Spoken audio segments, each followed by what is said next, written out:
And are you refreshed? Good. Now what? I'm beyond grateful to be here. I just don't even know where to begin. I'm gonna start with the fact that I was 24 years old and I started getting panic attacks. And for that I'm grateful because it ended up leading me into a path of mental health as a professional into mental health. I think the panic attacks were guiding me and leading me.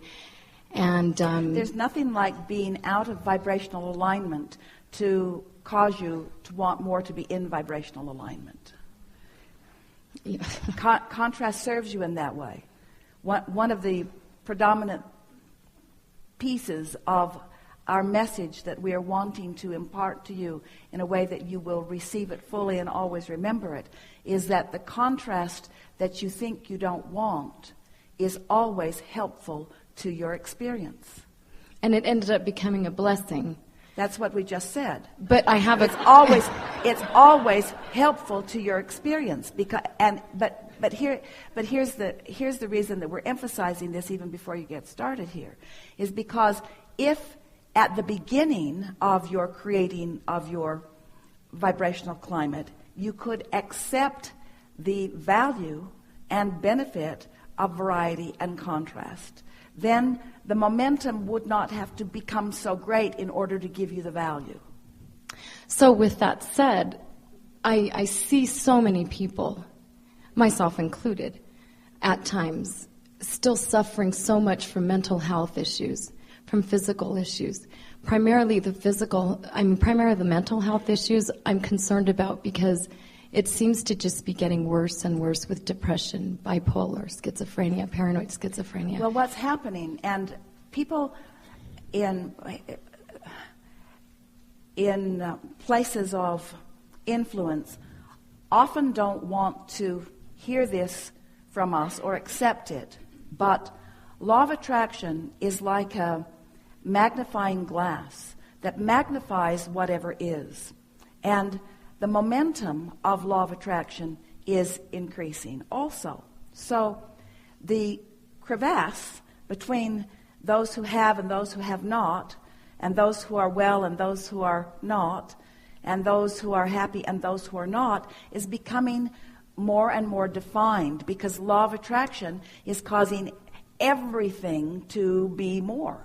But there are so many people that don't know about law of attraction, and how can we explain law of attraction to someone who's never even heard of law of attraction? Is it fair? Is it fair for somebody to have such debilitating mental health illness or physical health illness when they don't even know that they're attracting what they're attracting?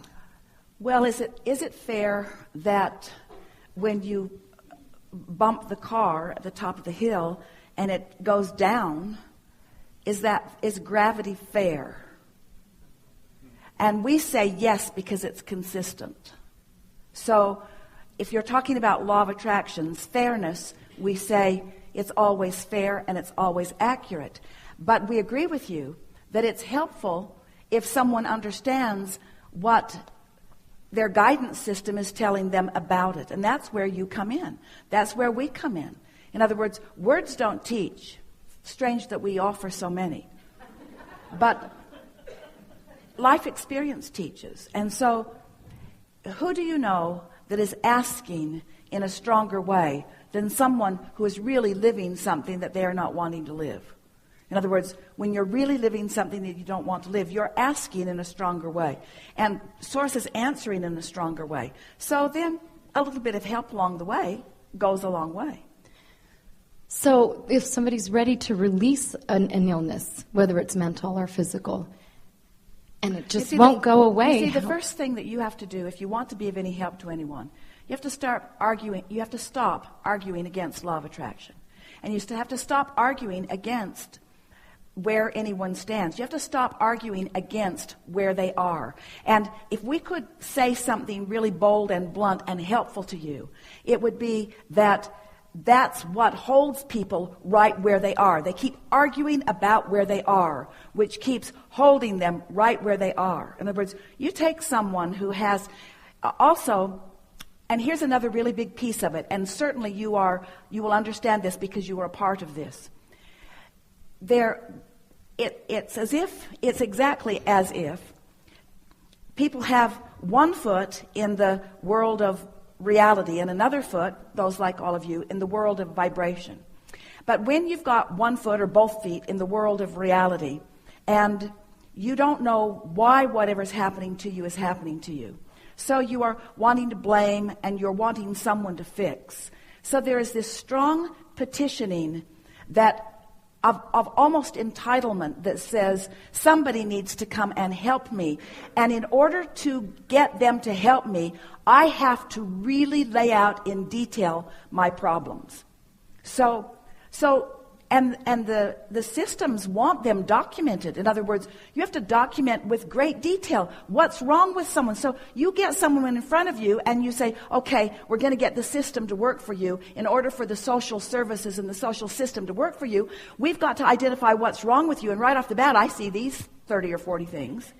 And they have all of these clinical names. And so let's pigeonhole you, let's catalog you, let's define what's wrong with you so that somebody else will give us the funding in order to help you in your wrongness. Well, you can't have it both ways. You can't encourage the vibration of what is missing and get what you are wanting. It just doesn't. And law of attraction will not allow it. And that's why things are becoming so exaggerated. You can take someone who is nearly socially acceptable, and we are not encouraging any of you to be socially acceptable, because that's taking something outside of you and using it as a criteria for your behavior, and it gets you way out of whack with who you really are and what you're really asking for. But you could take someone who is, for the most part, rather socially acceptable, who has decided that they could benefit by some form of government aid that is coming, and you begin talking to them in the direction of getting that, and you will take them from their ability to cope and their ability to be well and a progress that might very well have been working very well for them, and you will set them back.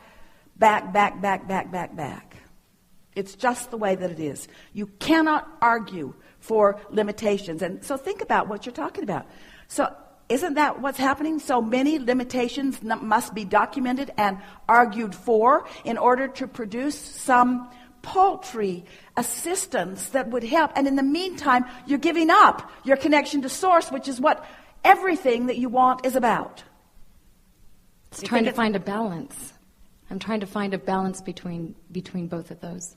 Living in the reality and living in the vibration. Well, then we would put it to them very clearly. We depending upon where you are within them. But, we can play this two ways. We can beat the drum of everything that's wrong with you and maybe get some assistance for you.